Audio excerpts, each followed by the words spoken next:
Sometimes, exploring means questioning what's assumed to be obvious. It's assumed all the stone walls around Indian Brook Reservoir in Essex, Vermont are obviously colonial or later constructs. I'm not so sure. I'm author and researcher Mike Luoma. In April, I had the chance to examine several stone rows at the reservoir, and I believe many may have at least begun their existence as effigy forms, built by native indigenous Americans. There are also a few curiously shaped boulders, which may show signs of work and placement. And up on the high eastern ridge, there's possible large-scale Great Serpent stonework, ledges and ridges apparently shaped, and stones seemingly added to approximate the sides of a sea serpent emerging from the earth. These low ridges, right off the boat launch as you walk into the park, appeared worked to me. Seemed a good sign. Note the fin on top.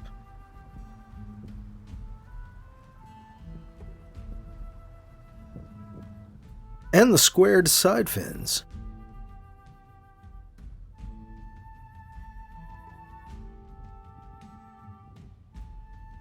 A few curiously shaped boulders presented themselves along the ridgeside as I walked.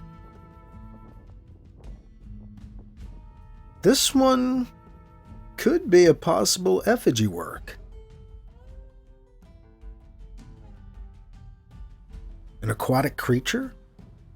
Maybe a fish effigy.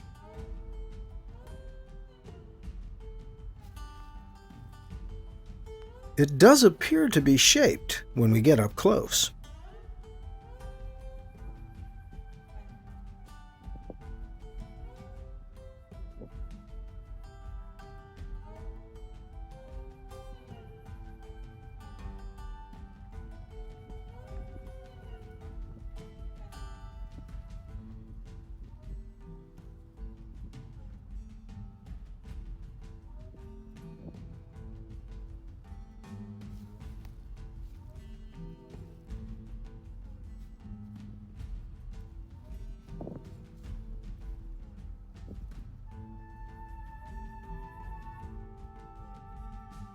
This boulder appears to be sitting atop a pile of stones when we get closer, although it could be a clearing pile.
Our closer look also reveals a possible shaping of the boulder here, too.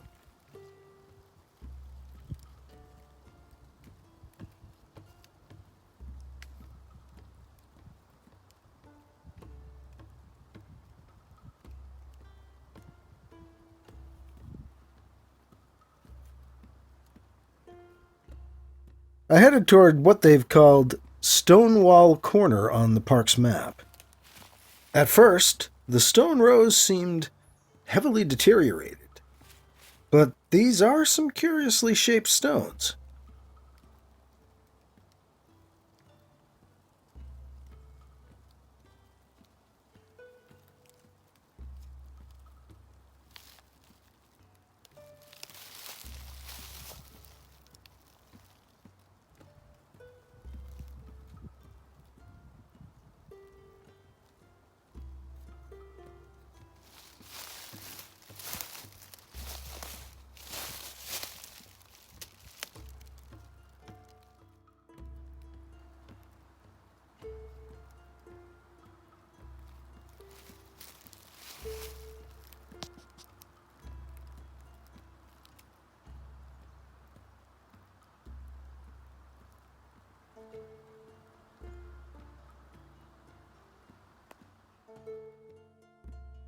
A line of short standing stones lines the path across the way.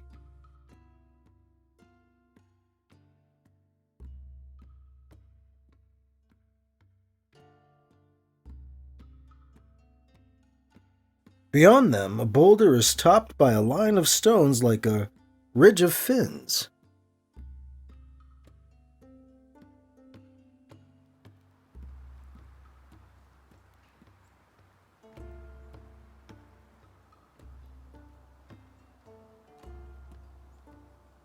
I'm not sure this short stone row of larger stones is attached to the others.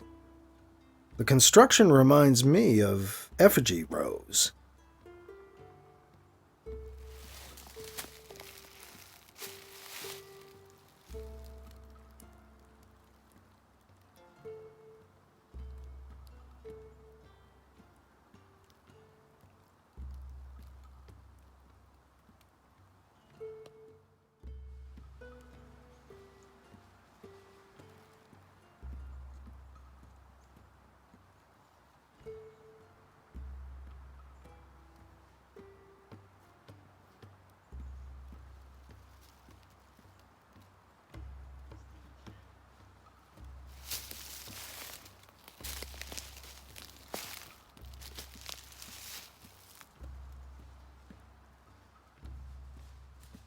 This boulder jutting out to the side has a look somewhat suggestive of a serpentine skull or a side fin.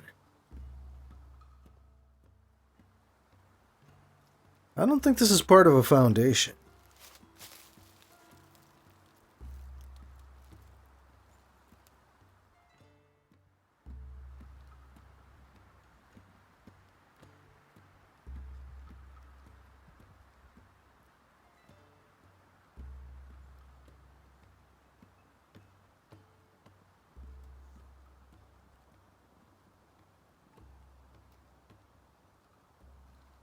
From here, the stone rows begin to get more organized and more interesting.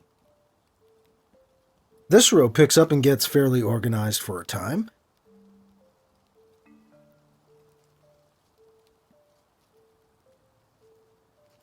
I see possible effigy work here, but also possible leveling of that work.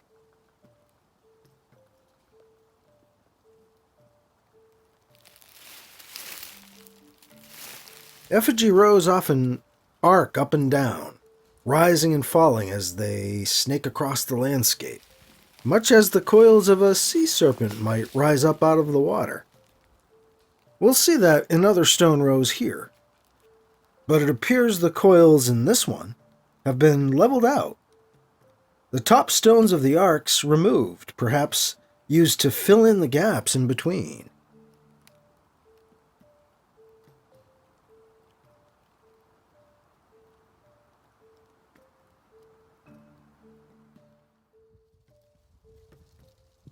There still seem to be effigy elements and forms foundational to the stone row, but they've been altered, and parts appear to be missing.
Although it's called Indian Brook Reservoir, a town history of the park says, quote, there is currently no archaeological evidence of Abenaki settlement of Indian Brook Park, though Native Americans did use the Indian Brook corridor extensively. End quote. If, however, you're open to the idea Native Americans in the Northeast worked with stone, as did most indigenous peoples worldwide, then perhaps the evidence is spread out right before our eyes. Of course, these stone rows more than likely were used by colonial and later settlers. But there are many potential effigy elements, leading to the possibility these predate Europeans, and could be ceremonial stone landscape elements.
As that stone row came to an end, I spied another starting up perpendicular to this one up ahead on the right, leading away from the reservoir.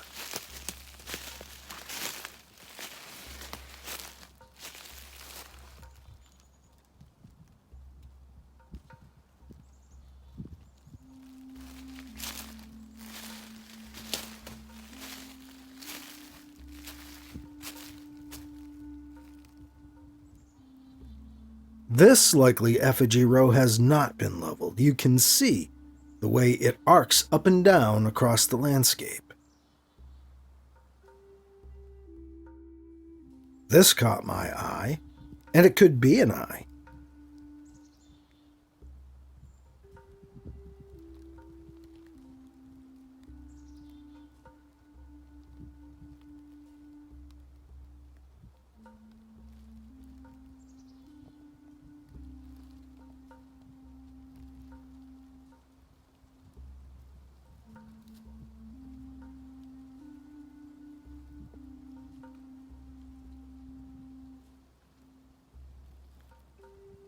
The space may be intentional, or it may be missing a quartz or other valuable stone which sat in there as a pupil, or the jewel sometimes found in the brow of a great serpent.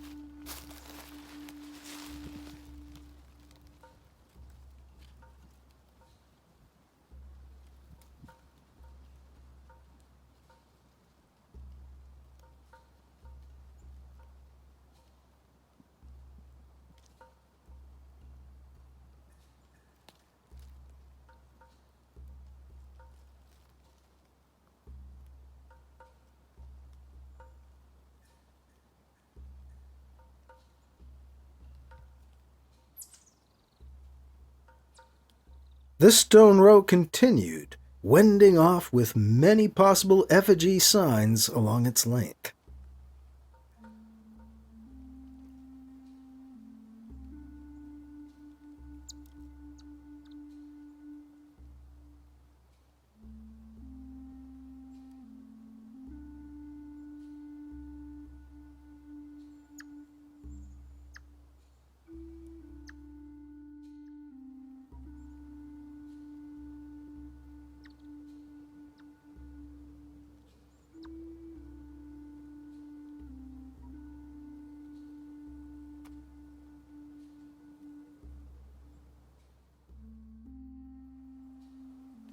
Back towards the water, this stone row led first towards the reservoir, then turned to run alongside what appeared to be possible large-scale Great Serpent stonework.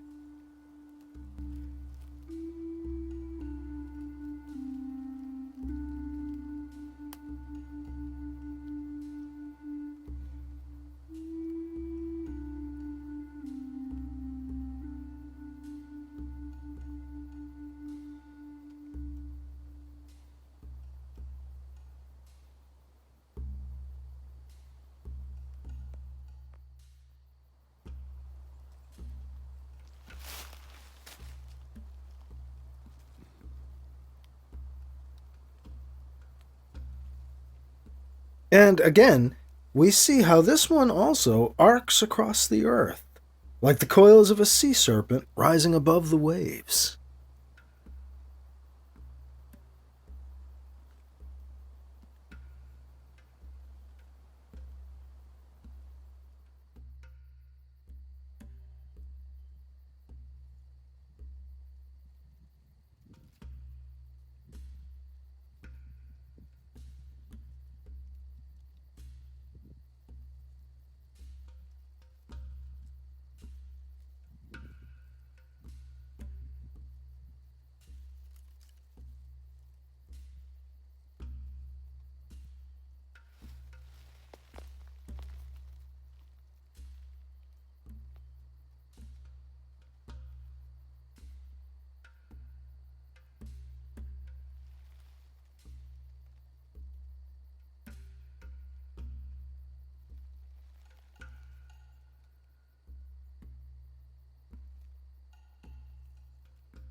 Now, my friend Ed had said I should check out this park to see some possible large-scale Great Serpent stonework up on the ridge. He'd said the stone walls were straight and boring. Here I'd already spent almost an hour and a half surveying what were anything but straight and boring stone walls.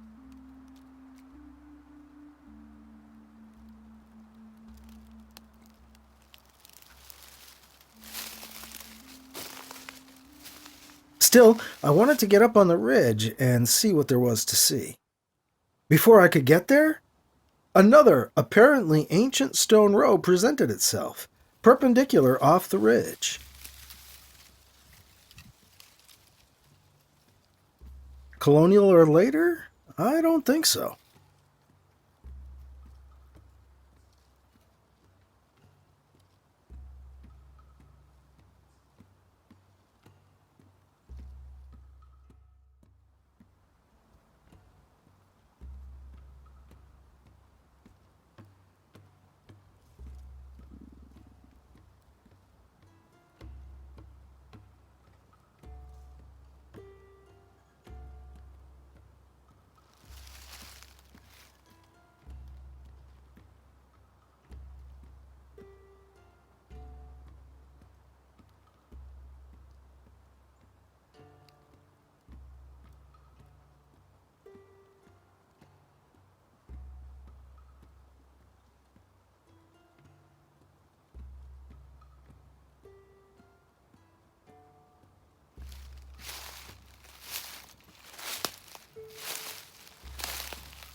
These stones were all kind of green, too.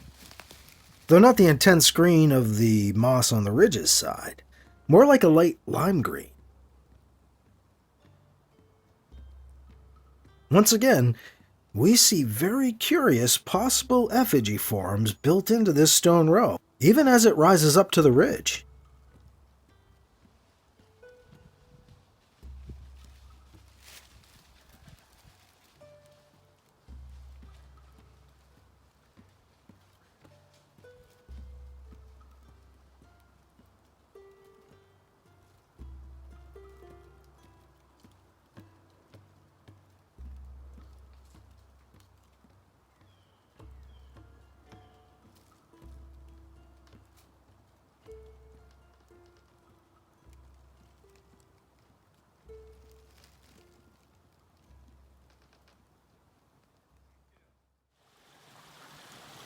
I crossed Indian Brook itself as I finally followed the trail rising up the north end of the eastern ridge.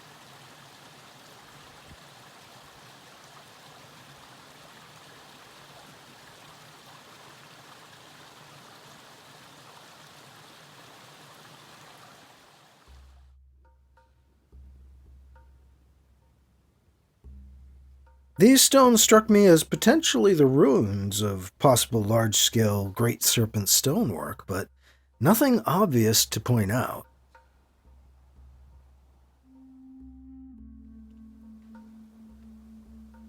This possibly perched boulder sat at the edge of a vernal pool.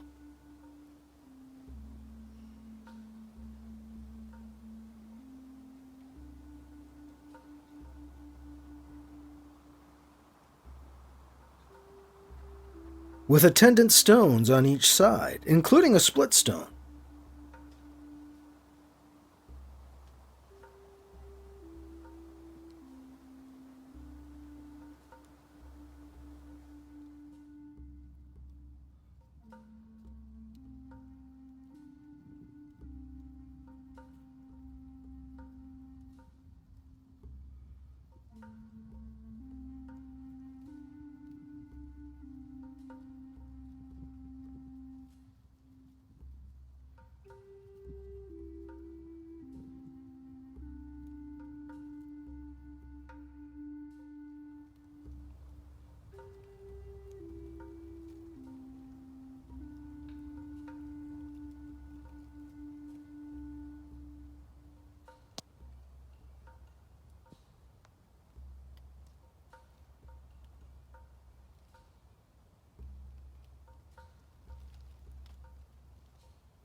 When you come around and view it from the edge of the vernal pool, the shape of this boulder becomes very interesting.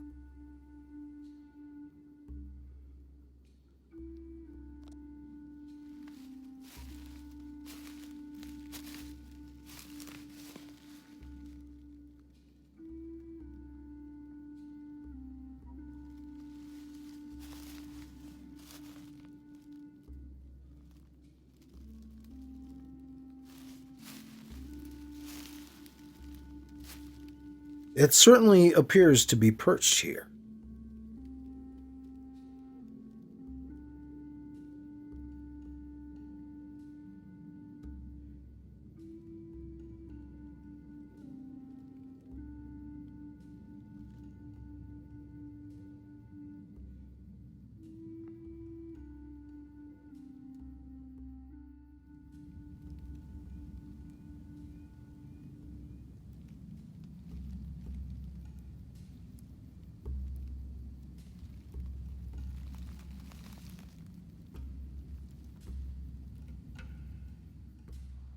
Another stone row appeared just before the trail finally began to climb the ridge. Colonial or later? I'm not so sure.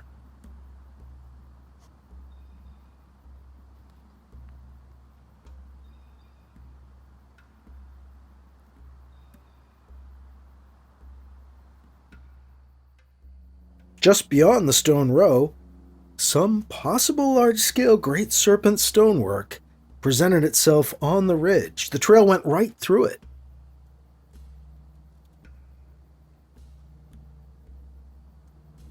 A large boulder sits to the right.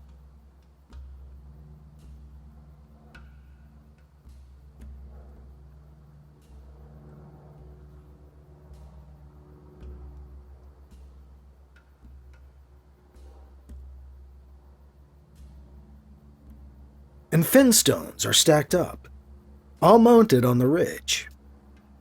Note the triangular-shaped cut.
The overlook was a nice break.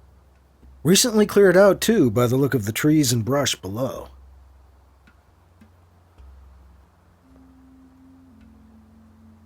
We're looking out at Lake Champlain, Niquette Bay, Mallett's Bay, South Hero, and the Adirondacks beyond.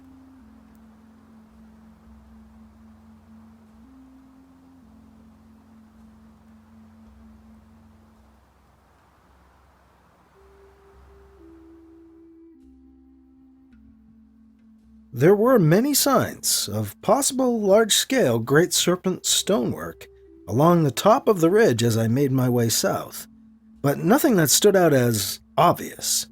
This isn't where you'd come to prove or display the possible stonework, though it seems evident to my eyes.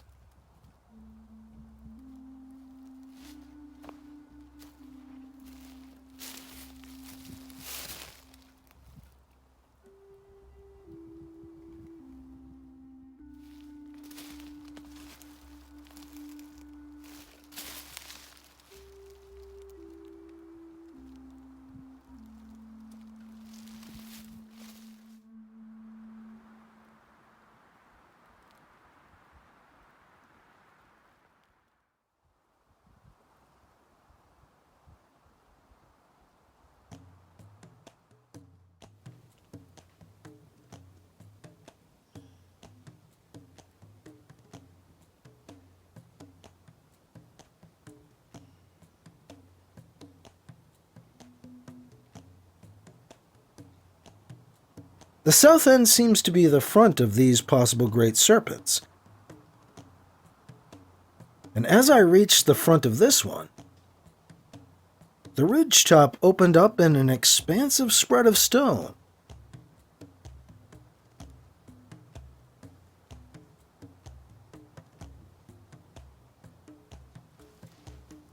With stones added, and some seemingly shaped and apparently cut.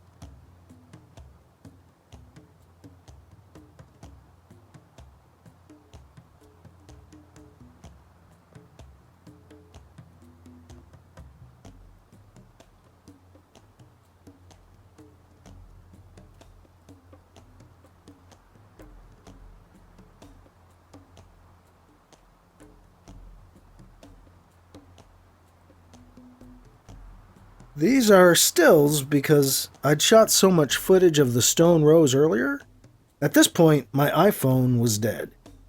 My Nikon Coolpix takes good pictures, but extremely shaky video. Which is too bad because as I was heading back down, I came across this curious stone row on top of a ridge. The bedrock here is smooth and slippery underneath the leaf cover. I slipped a bit as I clambered up to see it.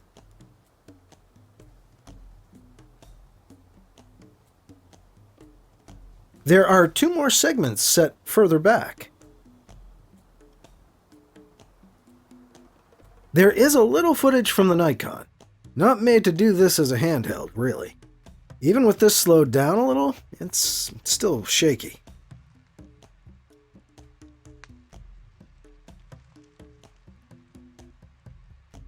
This isn't much of a wall, and you don't really need a wall here.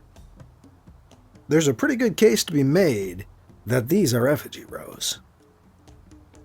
The ridges beneath them appear to be worked as well. Indian Brook Reservoir Park and its conservation area hold some very interesting stonework and several possible effigy rows among its stone walls. I was only able to explore the eastern side on this first trip, though the west has been harvested heavily for lumber over the years, even into the 1980s, and I'm not sure there's going to be much to see over there. May have to wait a bit for my next trip, though, as I'm told the park is not open to non-residents in season.